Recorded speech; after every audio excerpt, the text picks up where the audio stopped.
Hello friends, तो कैसे हो? उम्मीद करते हैं कि आप लोग सब लोग अच्छे होंगे। तो आज मैं एनसीईआरटी जो बच्चों को पढ़ने के लिए नहीं आता है, आज हम वैसे स्टूडेंट के कंसर्न को लेकर के बैठे हैं जो ये कहता है कि मुझे एनसीईआरटी समझ में नहीं आता, जिसकी वजह से वो पढ़ाई भी नहीं करते हैं। वो क्लास तो करते हैं, क्लास की बातों को भी थोड़ी भली भांति समझ लेते हैं, लेकिन जब वो किताब पढ़ने की बारी होती है तो वो कहता है कि मुझे इंग्लिश समझ में नहीं आता।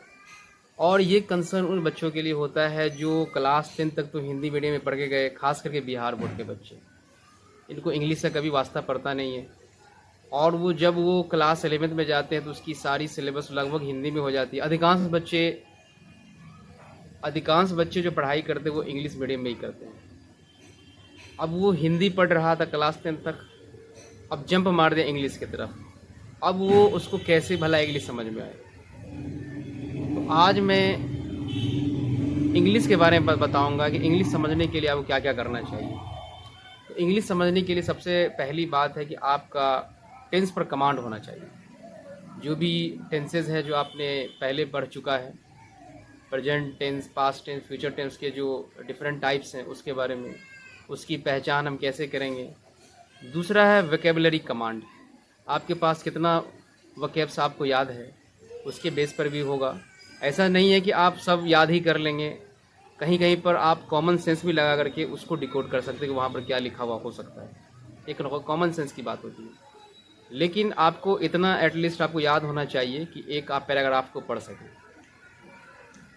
तो आज के जो इस सेशन में हम बैठे हैं, सॉल्यूशन चैप्टर जो केमिस्ट्री का है, क्लास 12 के बच्चों के लिए है, सॉल्यूशन चैप्टर को का आज हम हिंदी अनुवाद करने के लिए जा रहे हैं। एनसीईआरटी क्लास का बुक है, ताकि अगर आप पढ़ने के लिए बैठे सॉल्यूशन चैप्टर को, और कैसे पढ़ना, उसको हिंदी कैसे बनाना है, वो आज मैं आपको सिखाऊंगा। तो मैं आज पीडीएफ उल्टा रखा हूँ सॉल्यूशन चैप्टर का, तो मैं इसको पढ़ रहा हूँ। इंग्लिश मीडियम में बुक है। तो सॉल्यूशन चैप्टर में लिखा हुआ है, in normal life we rarely come across pure substances. यानी कि सामान्य ज़िंदगी में हम लोग को ज़िंदगी में कभी कभी, रेयरली का मतलब होता है ज़िंदगी में कभी एक आध दो बार, रेयरली होता है एक आध दो बार ऐसे सब्सटेंस हमारे नज़र से गुजरते, ऐसे पदार्थ गुजरते हैं जो प्योर होते हैं। क्या होते हैं? प्योर होते हैं। मोस्ट ऑफ दीज आर, इनमें से अधिकांश। मोस्ट ऑफ दीज का मतलब होता है इनमें से अधिकांश। आर मिक्सचर कंटेनिंग 2 और मोर प्योर सब्सटेंसेस। यानी इनमें से अधिकांश जो होते हैं 2 या 2 से अधिक पदार्थों का मिश्रण होता है। ये तो समझ में आ गया होगा। उसके बाद है देयर यूटिलिटी। यूटिलिटी का मतलब होता है उपयोगिता। देयर यूटिलिटी और importance in life depends on their composition. यानी कि उनकी उपयोगिता और महत्ता। इम्पोर्टेंस का मतलब होता है महत्ता, जो अहमियत जो होता है। तो उनकी जो उपयोगिता है और महत्ता है ज़िंदगी में, इस बात पर डिपेंड करती है कि उसका कंपोजिशन कैसा है। यानी कंपोजिशन के हिसाब से हम लोग उसकी उपयोगिता और महत्ता को डिसाइड करते हैं। फॉर एग्जाम्पल मतलब उदाहरण के लिए, the properties of brass. Brass मतलब होता है पीतल। ब्रास का जो गुण होता है, ब्रास के गुण के बारे में कह रहा है कि ब्रास का गुण the mixture of copper and zinc. यानी कि कॉपर और जिंक का मिश्रण होता है। आर क्वाइट डिफरेंट का मतलब होता है बिल्कुल अलग। क्वाइट का मतलब होता है बिल्कुल, डिफरेंट मतलब अलग, बिल्कुल अलग। फ्रॉम दोज ऑफ जर्मन, यानी कि फ्रॉम दोज जर्मन सिल्वर के उन्हीं में से, जर्मन सिल्वर से जो मिक्सचर होता है कॉपर का, जिंक का और निकेल का। यानी कि दोनों का अलग अलग प्रॉपर्टीज हो गया। ये दोनों बिल्कुल अलग अलग। एक ब्रास है, एक है जर्मन सिल्वर। ब्रास जो बनता है वो जिंक और कॉपर से मिलके बनता है, और जर्मन सिल्वर जो बनता है जिंक, कॉपर प्लस निकेल। ये तीनों मेटल से मिलके एलॉय बनता है। उसके बाद दिया हुआ है 1 पार्ट पर मिलियन ऑफ फ्लोराइड आयन। यानी कि 1 पार्ट पर मिलियन, यानी 10 लाख में से 1 पार्ट फ्लोराइड आयन का वाटर इन जो वाटर में होता है फ्लोराइड आयन, ये हमारे दांत को डिके होने से बचा। डिके का मतलब होता है दांत का क्षरण, कि दांत भी झड़ता है तो दांत के चरण, यानी प्रिवेंट मतलब बचाता है, प्रिवेंट मतलब बचाना, इसको रोकता है या रोकथाम करता है। प्रिवेंट मतलब रोकथाम करना, बचाना, ये इसका मतलब होता है। वाइल 1.5 ppm, जबकि 1.5 पार्ट पर मिलियन, 10 यानी कि 10 लाख में से 1.5 जो होता है, causes the tooth to become mottled and high concentration of fluoride ion can be poisonous। यानी कि अगर इसके पार्ट को बढ़ा दिया जाए, उसमें इससे पहले वाला पार्ट में क्या था कि 10 लाख में से 1 पार्ट अगर वाटर में मिला हुआ है, ये हमारे दांत के क्षरण से बचाता है। अगर हमने 0.5 को बढ़ा दिया, यानी कि 10 लाख में 0.5, यानी कि 0.5 को बढ़ाना है, 1.5 हो जाएगा, ये हमारे लिए यानी दांत के लिए नुकसानदेह हो सकता है। और हाई कॉन्सेंट्रेटेड फ्लोराइड, और फ्लोराइड का जो होता है उच्च सांद्रण, हाई कॉन्सेंट्रेशन मतलब उच्च सांद्रण, ये पॉइजनस हो सकता है, यानी कि जहरीला हो सकता है। फॉर एग्जाम्पल, उदाहरण के लिए sodium fluoride is used in rat poison, यानी सोडियम फ्लोराइड का इस्तेमाल रैट पॉइजन, जो चूहे की दवा होती है, जहरीली दवा, उसको बनाने में इस्तेमाल किया जाता है, उसमें प्रयोग किया जाता है। इंट्रावेनस इंजेक्शन, जो intravenous injection are always dissolve in water containing salt at particular ionic concentration that match with the blood plasma concentration and so on. जो हमारा इंट्रावेनस इंजेक्शन होता है, उसमें पानी को डिजोल्व किया जाता है और उस पानी में सॉल्ट होता है एट पर्टिकुलर आयनिक कॉन्सेंट्रेशन, खास आयनिक कॉन्सेंट्रेशन पर, जो हमारे ब्लड के प्लाज्मा से मैच कर जाता है। तभी तो हम इंजेक्शन को डायरेक्ट अपने नस में ले लेते हैं। जो इंट्रावेनस इंजेक्शन होता है वो सीधे नस में ले जाता है, उसको ले पाते हैं। किसी भी तरह का इंजेक्शन होता है उसको इस तरह से उस कॉन्सेंट्रेशन से मैच करवाया जाता है जो हमारे ब्लड के प्लाज्मा से मैच करता हो। इन दिस यूनिट, इस इकाई में, we will consider mostly liquid solution, हम लोग अधिकांश तौर पे लिक्विड सॉल्यूशन पर विचार करेंगे, एंड देयर फॉर्मेशन, और उसके फॉर्मेशन पर, यानी कि उसको बनाने पर, उसको बनाते कैसे। This will be followed by studying this properties of the solution, और यह फॉलो किया जाएगा बाय स्टडिंग द प्रॉपर्टी, यानी कि सॉल्यूशन के प्रॉपर्टीज का अध्ययन करते हुए इसको फॉलो किया जाएगा कि भाई बनाना कैसे। अब सॉल्यूशन के प्रॉपर्टीज में क्या है, जैसे वेपर प्रेशर, ये आप लोग केमिस्ट्री में इतना तो पढ़ा हो। जैसे सॉल्यूशन का जो प्रॉपर्टीज क्या क्या है, वेपर प्रेशर, जो आपने क्लास में पढ़ा होगा, टीचर आपको पढ़ाए होंगे, इसका मतलब मैं नहीं बताने वाला। वेपर प्रेशर, कोलिगेटिव प्रॉपर्टीज, इसके बारे में। We will begin with the types of solution, अब हम लोग सॉल्यूशन के टाइप्स यानी सॉल्यूशन के प्रकार को शुरू करेंगे। देन वेरियस अल्टरनेटिव, और अनेक प्रकार के अल्टरनेटिव, इन विच, जिसमें कॉन्सेंट्रेशन ऑफ अ सॉल्यूट, यानी सॉल्यूट का कॉन्सेंट्रेशन लिक्विड के सॉल्यूशन में एक्सप्रेस किया जा सकता है, लिक्विड सॉल्यूशन में एक्सप्रेस किया जा सकता है। क्या कह रहा है इसमें, फिर से पढ़ते हैं। We will begin with the types of solution, हम लोग सॉल्यूशन के प्रकार को शुरू करेंगे। एंड देन, उसके बाद, तब, वेरियस अल्टरनेटिव्स, बहुत तरह के जो अल्टरनेटिव्स, अल्टरनेटिव कहते हैं एक के बदले में दूसरा, वेरियस अल्टरनेटिव्स, जिसमें सोल्यूट के कंसंट्रेशन, सॉल्यूशन में सोल्यूट के कंसंट्रेशन को कैसे एक्सप्रेस किया जा सकता है।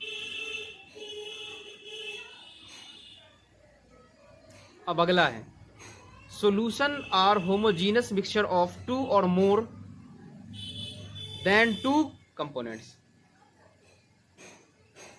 लेकिन सॉल्यूशन जो होता है वो समांगी मिश्रण होता है। समांगी कहते हैं कि ऐसा मिश्रण जिसमें सोल्यूट पार्टिकल्स जो होते हैं वो यूनिफॉर्मली डिसॉल्व होते हैं उसमें, सॉल्यूशन में, उसको कहते हैं समांगी मिश्रण।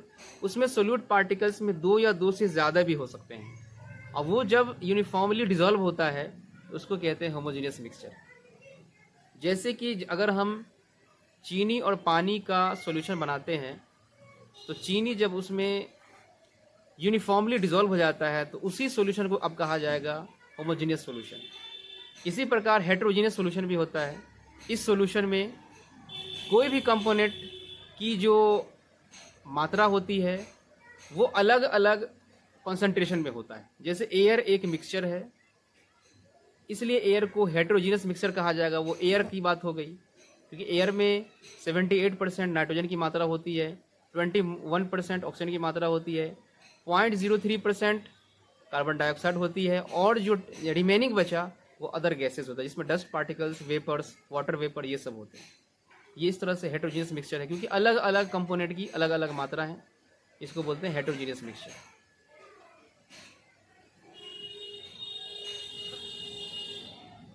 Bye homogeneous mixture we mean that its composition and properties are uniform throughout the mixture.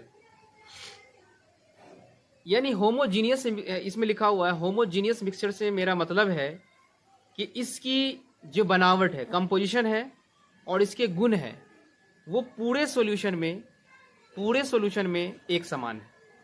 अब सॉल्यूशन का किसी भी पार्ट को उठा करके देखो, ये उसकी प्रॉपर्टीज पूरे through out the solution same मिलेगा। इसीलिए इसको कहते हैं यूनिफॉर्म, यानी होमोजीनियस सॉल्यूशन। जनरली का मतलब होता है सामान्यतः। The component that is present in largest, component मतलब घटक, यानी कि जो घटक लार्जेस्ट क्वांटिटी, सबसे बड़ी क्वांटिटी में मौजूद होता है। अब सॉल्यूशन जो बनता है वो सॉल्वेंट प्लस सॉल्यूट पार्टिकल होते हैं। अब जो सॉल्यूट यानी कि जो कंपोनेंट पार्टिकल, जो भी कंपोनेंट सॉल्यूशन में मिक्स होते हैं, उनमें जो सबसे ज़्यादा मात्रा जिसकी होती है, जैसे कि हमको चीनी और पानी का सॉल्यूशन बनाना है, तो हमको पानी की मात्रा ज़्यादा देना पड़ेगा और चीनी की मात्रा कम। तो इसमें दो कंपोनेंट हो गए ना, वाटर और शुगर। तो वाटर की मात्रा ज़्यादा हो गई तो वाटर को सॉल्वेंट कहा जाएगा, जिसकी मात्रा कम हो तो इसको सॉल्यूट कहा जाता है। तो किसी भी मिक्सचर में अगर दो या दो से ज़्यादा कंपोनेंट हो, जिसमें जिस भी कंपोनेंट की मात्रा ज़्यादा होती है, यानी लार्जेस्ट क्वांटिटी मौजूद होता है, उसको कहते हैं हम लोग सॉल्वेंट। तो उसी के बारे में कह रहा है, solvent determines the physical state in which solution exist. किस तरह का फिजिकल स्टेट सॉल्यूशन का एग्जिस्ट करेगा, इसके बारे में सॉल्वेंट डिसाइड करता है। वन और more component present in the solution, एक या एक से ज़्यादा कंपोनेंट अगर सॉल्यूशन में प्रेजेंट होता है सॉल्वेंट के अलावा, यानी कि सॉल्वेंट तो होता ही है जिसकी मात्रा सबसे ज़्यादा, उसको छोड़ दो, उसके अलावा एक या एक से ज़्यादा प्रेजेंट जो आपको कंपोनेंट होता है, उसको कहते हैं सॉल्यूट्स। तो सॉल्यूट्स एक भी हो सकता है, अनेक भी हो सकता है, ये आपको समझना है। इन दिस यूनिट, इस इकाई में we shall consider only binary solution. एक इकाई में हम लोग बाइनरी सॉल्यूशन के बारे में स्टडी करें। बाइनरी कहते हैं एक सॉल्वेंट एक सॉल्यूट, तो उसको कहते हैं बाइनरी सॉल्यूशन।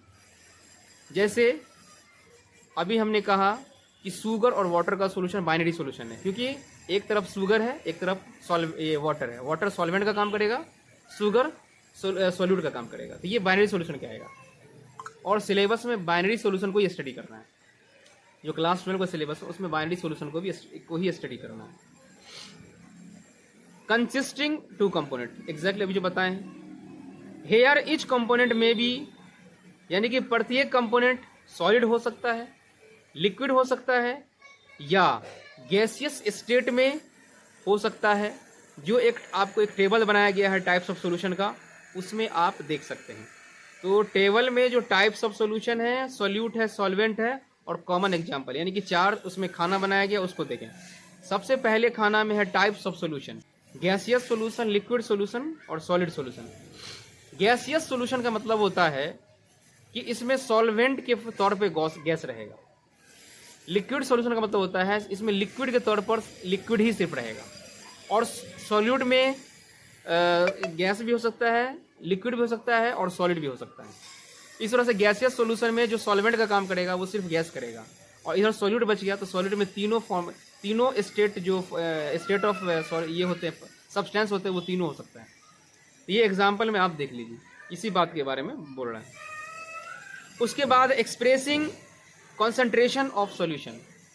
अब हम सॉल्यूशन के कॉन्सेंट्रेशन को कैसे व्यक्त करते हैं, इसके बारे में हम लोग इसको पढ़ने के लिए जा रहे हैं। ये NCERT बुक में ही है, तो composition of solution can be described bye expressing it's concentration, यानी कि मिक्सचर जो हमारा मिश्रण है उसकी बनावट को वर्णित किया जा सकता है कॉन्सेंट्रेशन को व्यक्त करने से। यानी कि कॉन्सेंट्रेशन से ही किसी भी मिक्सचर के किसी भी सॉल्यूशन के मिक्सचर को डिस्क्राइब, उसके बारे में हम जानकारी ले सकते हैं।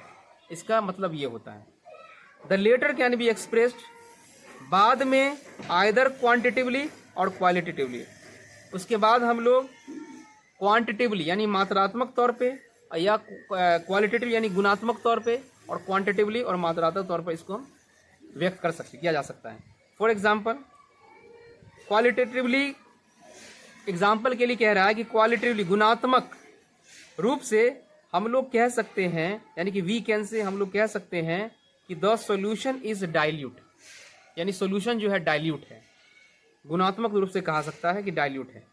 Relatively very small quantity of, क्योंकि